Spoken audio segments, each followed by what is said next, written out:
नमस्कार, मेरी खास पेशकश में आपका बहुत स्वागत है। मैं हूं मनोज मानस और सबसे पहले हम बात करेंगे खालिस्तानी आतंकी ढेर। उत्तर प्रदेश के पीलीभीत जिले में यूपी और पंजाब पुलिस को बड़ी कामयाबी मिली है। यूपी और पंजाब पुलिस ने मुठभेड़ में 3 खालिस्तानी आतंकियों को मार गिराया है। तीनों आतंकी खालिस्तानी जिंदाबाद फोर्स आतंकी संगठन के थे। मौके से 2 AK-47 और 2 पिस्टल बरामद की गई हैं। तीनों ने गुरदासपुर चौकी पर ग्रेनेड फेंका था। पूरनपुर क्षेत्र में पंजाब और यूपी पुलिस की संयुक्त टीम ने यह कार्रवाई की है। पूरनपुर क्षेत्र में हरदोई ब्रांच नहर के करीब सोमवार सुबह करीब 5 बजे ये मुठभेड़ हुई। ये 3 पंजाब के गुरदासपुर में पुलिस चौकी पर हमले के मामले में वांछित थे। पंजाब पुलिस इनकी तलाश में जुटी थी। तीनों की लोकेशन पीलीभीत की पूरनपुर में मिली। यहां पीलीभीत पुलिस के सहयोग से पंजाब पुलिस ने सोमवार तड़के तीनों आरोपियों की घेराबंदी की। हरदोई ब्रांच नहर के समीप पुलिस की मुठभेड़ हुई। पूरा इलाका गोलियों से दहल उठा। आसपास के गांव में दहशत फैल गई। लोग समझ नहीं पा रहे थे कि आखिर माजरा क्या है। पुलिस मुठभेड़ में घायल आरोपियों को पुलिस CSC पूरनपुर लेकर पहुंची, जहां तीनों आरोपियों को मृत घोषित कर दिया गया। मुठभेड़ में 2 सिपाही भी घायल हुए हैं। सिपाही सुमित राठी, थाना माधोटांडा और मोहम्मद शहनवाज SOG शामिल हैं। SP ने CSC पहुंचकर पूरे घटनाक्रम की जानकारी ली। In a major breakthrough against ISI sponsored terrorism, a joint operation of UP police and Punjab police has led to an encounter with 3 operatives of Khalistan Zindabad force in district Pillibhit, UP. In this encounter, 2 AK-47 rifles and 2 Glock pistols have been recovered. The 3 persons involved who fired at the police party have been identified as Varinder Singh alias Ravi, Gurvinder Singh and Jashanpreet Singh alias Pratap Singh. All 3 are resident of the area of police station Kalanor, and they were involved in a grenade attack on the police post Bakshiwala in the same police station. The preliminary investigations have led that this module was controlled by Ranjit Singh Nita, the chief of KZF, who is Pakistan based, and he was operating mainly through Jaswinder Singh Manu, who is based in Greece. He belongs to village Agwa, which is the same village of one of the module members, Varinder alias Ravi, who was leading the module, and he was being controlled and masterminded by one Jagjit Singh based in UK. Jagjit Singh is reported to be working in the British Army as well. तड़के सुबह Punjab police की गुरदासपुर जनपद की team ने थाना पूरनपुर आकर प्रभारी को ये सूचना दी कि उनके वहां कुछ दिन पहले बक्सोवाल पुलिस चौकी पर खालिस्तानी आतंकवादियों द्वारा एक ग्रेनेड फेंका गया था। वो संदिग्ध पूरनपुर थाना क्षेत्र में छुपे हुए हो सकते हैं। इस सूचना पर तत्काल इनके द्वारा मुझे अवगत कराया गया और अन्य उच्च अधिकारियों को अवगत कराया गया। तत्काल डेल्टा के माध्यम से पूरे जनपद की नाकाबंदी कर चेकिंग शुरू कराई गई। तभी खमरिया पॉइंट जो पूरनपुर थाना क्षेत्र में पड़ता है, वहां पर तैनात पुलिस पिकेट ने यह बताया कि एक बाइक सवार 3 संदिग्ध नवयुवक, जिनके पास कुछ संदिग्ध वस्तुएं होना प्रतीत होता है, वो तेजी से बाइक चलाकर, खतरनाक तरीके से बाइक चलाकर जनपद पीलीभीत की तरफ गए हैं। तत्काल पंजाब पुलिस की टीम और हमारे थाना पूरनपुर पुलिस प्रभारी ने उनका पीछा किया। दूसरी तरफ से जो इधर के आने वाले संभावित रास्ते हैं, उस पर थाना गजरौला और थाना माधोटांडा दोनों को अलर्ट किया गया और उधर से मेरे द्वारा भी इधर मूव किया गया। जो पुल पड़ता है पूरनपुर से पीलीभीत के बीच में, जो निर्माणाधीन पुल है, उस पर इनके द्वारा ये नहर पटरी पर मुड़ गए। जब पीछा किया गया और इन्हें ललकारा गया तो इन्होंने पुलिस पर फायर शुरू कर दिया। जवाबी फायरिंग में तीनों आतंकवादी घायल हुए हैं। उन्हें CSC पूरनपुर भेजा गया है। ग्रेनेड से और बम से जो हमला किया था बक्शीवाल चौकी पे, उसके लिए थाना कलानौर में जो FIR पंजीकृत है, उसका डिटेल मुकदमा अपराध संख्या 124/24, धारा 109/324 ब्रैकेट में 4 BNS, धारा 4/5 विस्फोटक अधिनियम और धारा 13, 16, 17, 18B, 20, 35, 40 unlawful activities prevention act UAPA, ये वहाँ पे पंजीकृत हुआ है। जो इनिशियली इनपुट था वो ये था कि ये तीनों लोग जो हैं वो पीलीभीत में कहीं पूरनपुर इलाके में आए हुए हैं। इसी पे आज जब पंजाब पुलिस की टीम के द्वारा ये पूरनपुर थाने पे सूचना दी गई, उसी के क्रम में आज जब ये इस पे चेकिंग और अन्य कार्रवाइयाँ हो रही थी। और अब हम बात करेंगे आपका मिशन घर घर रजिस्ट्रेशन की। दरअसल आम आदमी पार्टी के राष्ट्रीय संयोजक ने सोमवार को पूर्वी किदवई नगर से महिला सम्मान और संजीवनी योजना के रजिस्ट्रेशन की शुरुआत की है। अरविंद केजरीवाल ने खुद रजिस्ट्रेशन किया। इस दौरान उनके साथ मुख्यमंत्री आतिशी मौजूद रहे। इस दौरान केजरीवाल ने महिलाओं को नीली और पीली पर्चियां बांटकर पंजीकरण प्रक्रिया शुरू की है। इसमें महिला सम्मान योजना के रजिस्ट्रेशन के बाद महिलाओं को पीली पर्ची और संजीवनी योजना के लिए लाभार्थियों को नीली पर्चियां दी जा रही हैं। इन योजनाओं का उद्देश्य महिलाओं और बुजुर्गों को आर्थिक सहायता और स्वास्थ्य सेवाएं प्रदान करना है। केजरीवाल ने महिलाओं को योजनाओं के लाभ बताए और साथ ही कहा कि चुनाव नजदीक है, उससे पहले पैसा मिलना मुश्किल है। इस योजना के तहत लाभार्थियों को एक कार्ड और पर्ची दी जाएगी। महिलाओं को चुनाव के बाद 2100 रुपये और 60 वर्ष से अधिक के बुजुर्गों को मुफ्त इलाज का वादा किया गया है। हालांकि यह स्पष्ट नहीं है कि क्या केवल पर्ची प्राप्त करने से रजिस्ट्रेशन पूरा होगा या फिर डॉक्यूमेंट्स को किसी वेबसाइट पर अपलोड करना होगा। अरविंद केजरीवाल ने एक प्रेस कॉन्फ्रेंस में बताया कि रजिस्ट्रेशन के लिए लोगों को अपना वोटर कार्ड तैयार रखना होगा। उन्होंने यह भी कहा कि रजिस्ट्रेशन के लिए कहीं जाने की आवश्यकता नहीं है, बल्कि पार्टी के कार्यकर्ता घर घर जाकर रजिस्ट्रेशन करेंगे। महिला सम्मान और संजीवनी योजना, इन दोनों का रजिस्ट्रेशन चालू हो रहा है। महिला सम्मान योजना के तहत हर महिला को रजिस्ट्रेशन करने वाली महिला को 2100 रुपये हर महीने दिए जाएंगे और संजीवनी योजना में रजिस्ट्रेशन करने वाले लोगों का 60 साल से ऊपर के लोगों का पूरा इलाज का खर्चा सरकार देगी, चाहे प्राइवेट में हो चाहे सरकार में हो। तो अभी हम लोग मेरी विधानसभा में, नई दिल्ली विधानसभा में यहाँ पे आए हुए हैं। आप लोगों के सामने मैंने खुद इसका आरंभ किया, मैंने और आतिशी जी ने कई महिलाओं का रजिस्ट्रेशन करके। मैंने पानी मुफ्त किया ना, महिलाओं का किराया मुफ्त किया ना। तो आज जब मैं कह रहा हूँ 2100 रुपये दूंगा तो 2100 रुपये देंगे। कहीं से भी बजट लाएं, आप चिंता मत करो, वो मेरी जिम्मेदारी। करोड़ों अरबों रुपए इनके पास केंद्र सरकार के पास है। 4 सड़कें बना देते, थोड़ी सी दिल्ली के अंदर अस्पताल नए बना देते, कुछ तो कर देते बीजेपी वाले। इन्होंने कोई काम नहीं किया। अब चुनाव में आए हैं और चुनाव में भी कभी चार्जशीट निकालते हैं, कभी मुझे गालियां देते हैं, कभी केवल और केवल गालियां गालियां गालियां गालियां गालियां। इनका एक ही मैनिफेस्टो है, केजरीवाल को गालियां दी, केजरीवाल को आने वाले 5 साल में गालियां देंगे। मैं दिल्ली के लोगों से पूछना चाहता हूं कि क्या गालियों से दिल्ली का विकास हो सकता है।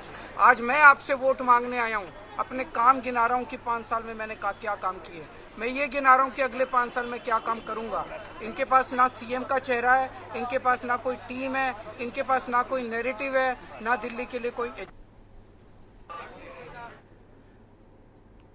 तो इस खबर पर ज्यादा जानकारी के लिए हमारे विशेष संवाददाता अखिलेश सिंह जी हमारे साथ जुड़ चुके हैं। अखिलेश जी, केजरीवाल का आज से रजिस्ट्रेशन शुरू हो गया। आम आदमी पार्टी के कार्यकर्ता घर घर जाकर रजिस्ट्रेशन शुरू कर चुके हैं। केजरीवाल की जो चुनाव से पहले ये तैयारी है, ये कहीं ना कहीं वॉक ओवर लेती नजर आ रही है। अखिलेश जी, देखिए, आम चुनाव अगर लगातार पिछले राज्यों के चुनाव देखा जाए, चाहे लोग जी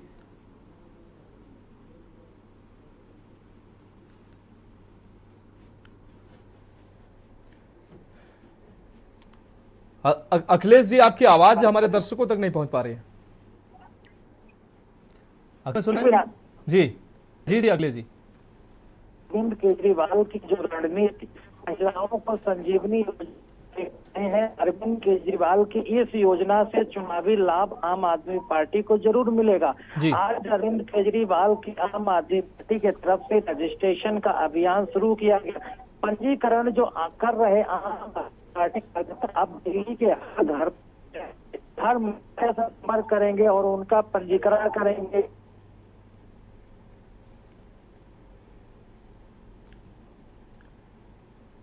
योजना के तहत पंजीकरण करेंगे और दिल्ली की सरकार जो अगली बनेगी उसमें मुख्यमंत्री अरविंद केजरीवाल बनेंगे।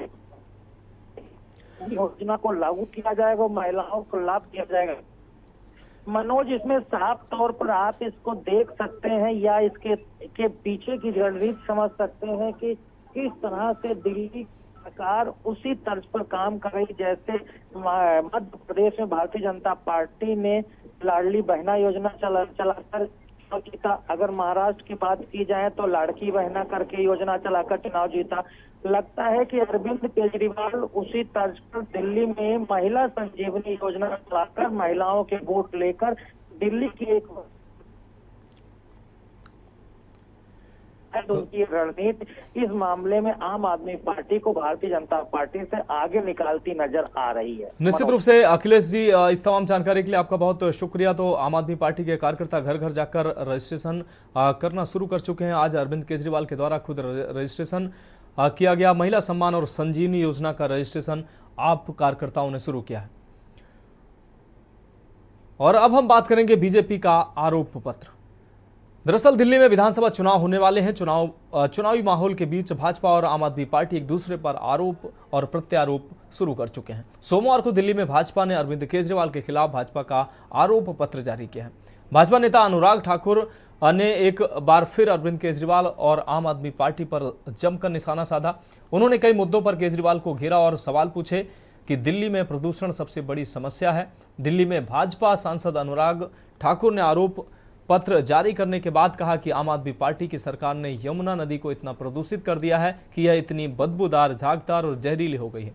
आगे कहा कि मुझे याद है कि 2022 में एक प्रेस कॉन्फ्रेंस के दौरान केजरीवाल ने कहा था कि अगले चुनाव से पहले वह लोगों के साथ यमुना नदी में डुबकी लगाएंगे। यानी 2025 के चुनाव से पहले केजरीवाल को उनका वादा याद दिलाते हुए अनुराग ठाकुर ने कहा कि 10 साल बीत गए हैं और 2025 में जाने के लिए केवल 10 दिन बचे हैं। क्या यमुना की सफाई हुई? क्या यमुना साफ हो गई? इतना ही नहीं, उन्होंने कई सवाल भी पूछे। उन्होंने कहा कि अरविंद केजरीवाल सहित दिल्ली सरकार के अनेक मंत्री और दर्जनों विधायक जेल जा चुके हैं।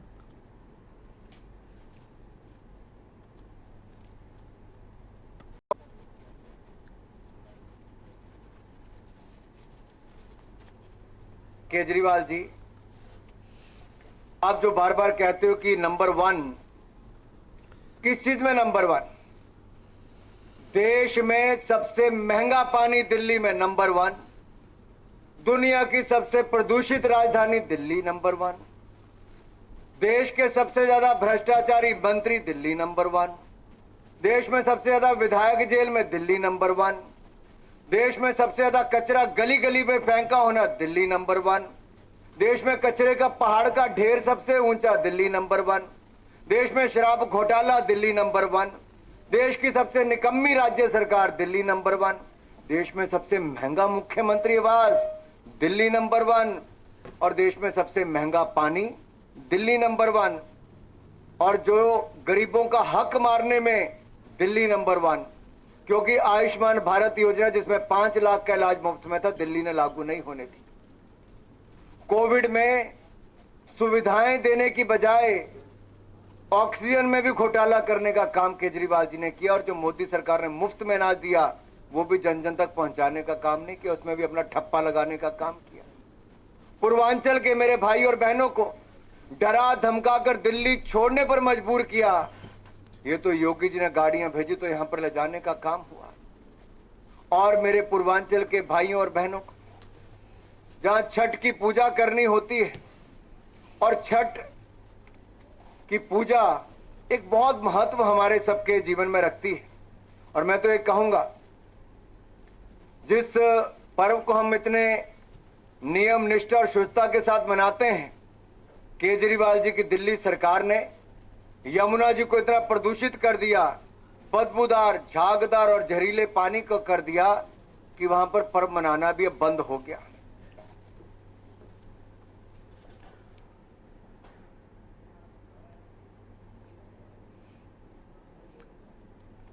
तो आपके खिलाफ बीजेपी का आरोप पत्र जारी हुआ। बीजेपी का आरोप 10 साल में दिल्ली बेहाल हो चुकी है।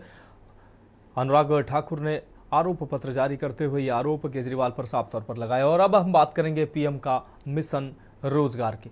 दरअसल प्रधानमंत्री नरेंद्र मोदी ने आज रोजगार मेला के तहत नवनियुक्त 71,000 लोगों को नियुक्ति पत्र बांटे हैं। इस अवसर पर पीएम ने कहा कि देश को आगे ले जाने के लिए युवा प्रतिभाओं के स्किल को निखारने की जरूरत है। पीएम ने कहा कि देश को आगे ले जाने के लिए युवा प्रतिभाओं की क्षमता को निखारना जरूरी है।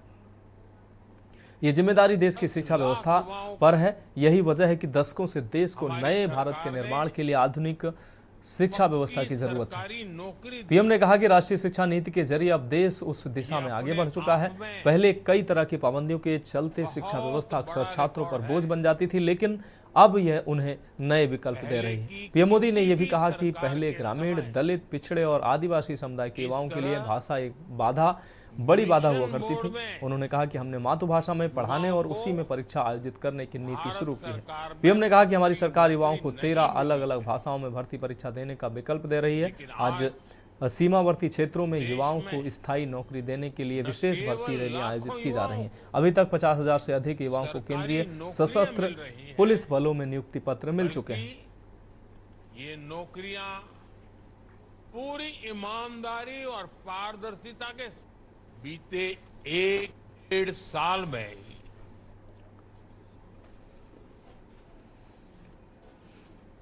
10 लाख युवाओं को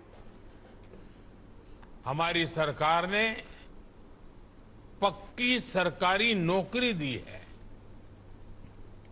ये अपने आप में बहुत बड़ा रिकॉर्ड है।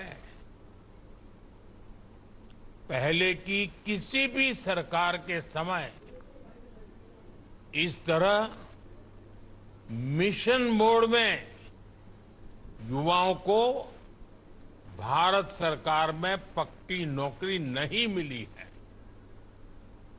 लेकिन आज देश में न केवल लाखों युवाओं को सरकारी नौकरियां मिल रही हैं, बल्कि ये नौकरियां पूरी ईमानदारी और पारदर्शिता के साथ दी जा रही है। आज भारत का युवा नए आत्मविश्वास से भरा हुआ है। वो हर सेक्टर में अपना परचम लहरा रहा है। गर्भवती महिलाओं को 26 हफ्ते ही छुट्टी के हमारे फैसले ने लाखों बेटियों के कैरियर को बचाया है। तो हमारी खास पेशकश में फिलहाल वक्त एक ब्रेक का है। ब्रेक के बाद हम बात करेंगे मृतकों के परिवारों से मुलाकात की। आप देख रहे हैं के न्यूज, खबरों का सारथी।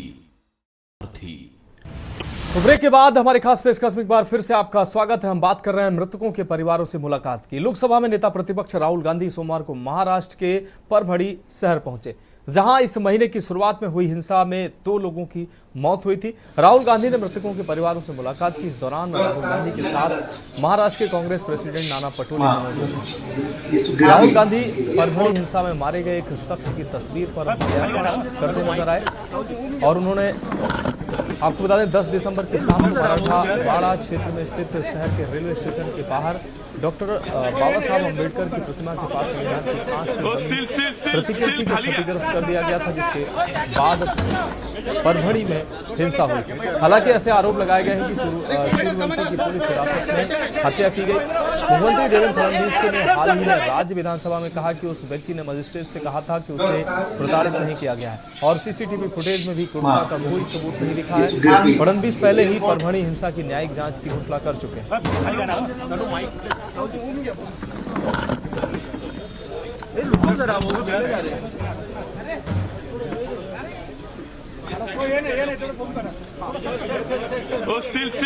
स्टील खाली गया।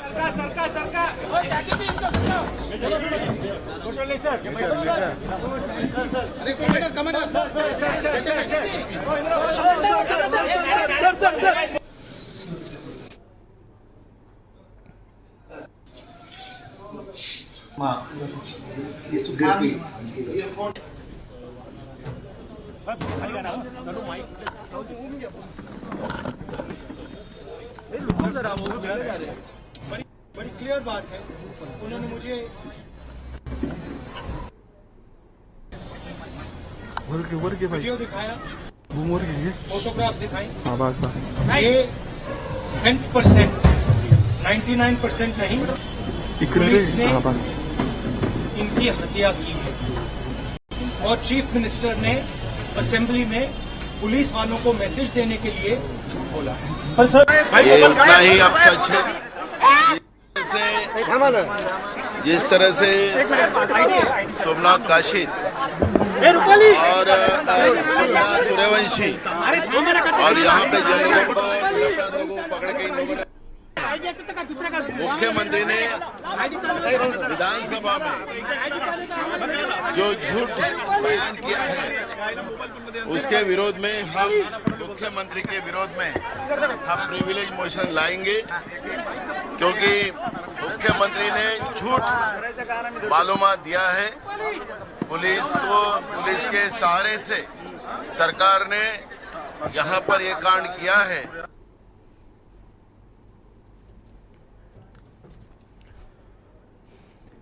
और अब हम बात करेंगे महाकुंभ में धर्म ध्वजा स्थापित। आपको बता दें, उत्तर प्रदेश के प्रयागराज में महाकुंभ मेला जनवरी में शुरू हो रहा है। इससे पहले रविवार को नागा साधुओं समेत हजारों संत प्रयागराज पहुंचे। श्री पंचायती अखाड़ा महानिर्वाणी में धर्म ध्वजा की स्थापना का पवित्र अनुष्ठान आयोजित किया गया। ये समारोह महाकुंभ मेले के गौरव और आध्यात्मिक पवित्रता का प्रतीक है।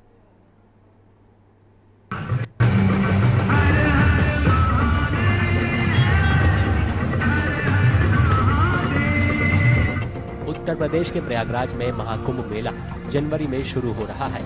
इससे पहले रविवार को नागा साधुओं समेत हजारों संत प्रयागराज पहुंचे।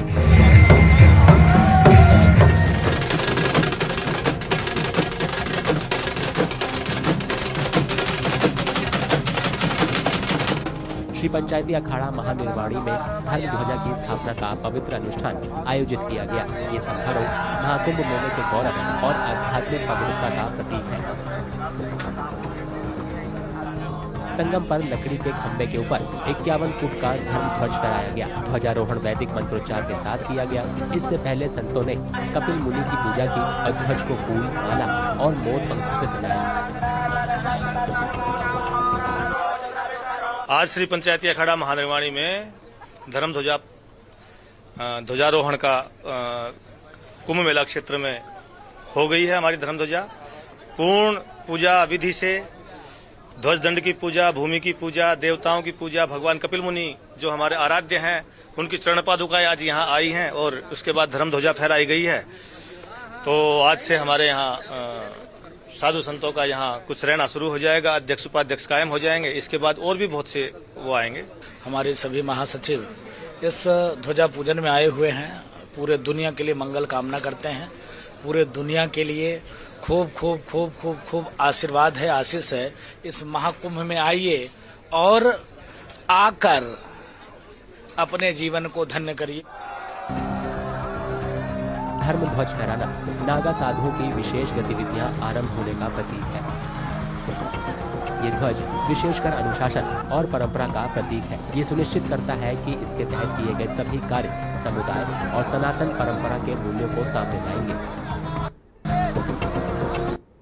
और ये प्राचीन काल से जो कुंभ मेले की परंपरा है उसकी ये स्थापना काल का प्रथम पर्व है। उसके बाद में पेशवाई होगा। पेशवाई के बाद जो नगर प्रवेश की एक शोभा यात्रा के माध्यम से सभी सन्यासी अपने इष्ट देवता के साथ में मंडलेश्वर आचार्य सब लोग आते हैं।